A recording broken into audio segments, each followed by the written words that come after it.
Нуурын нөгөө өргө дээр зогсож байсан хурсан олон дараа өдөр нь тэнд ганцаас өөр зай байгаагүйг харжээ.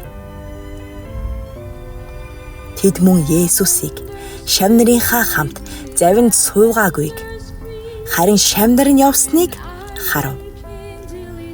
Эзэн талархал өргөсний дараа хүмүүс талах идэж байсан тэр газрын ойролцоо өөр замнууд Тиберээс ирлээ.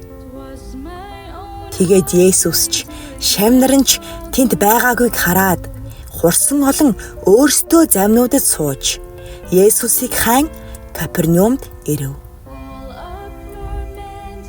Тэд түүнийг нуурын нөгөө талд олоод түүнд "Раби, та хизээнд ирсэн юм бэ?" гэв. Есүс тэдэнд үннээр би та нарт хэлье.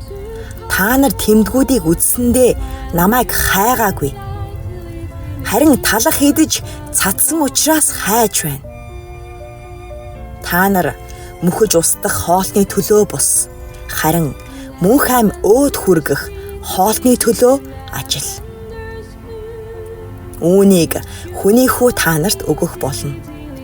Учир нь түүнийг эцэг бурхан тамгалсан юм гэлээ. Тэгтэл тэд түүнд "Бид бурханы ажлыг гүйцэлдүүлэхийн тулд юу хийх вэ?" гэсэнд Есүс тэдэнд "Түүний илгээс нь нэгэнд та нар итгэх нь бурханы ажил мөн" гэж хариулав.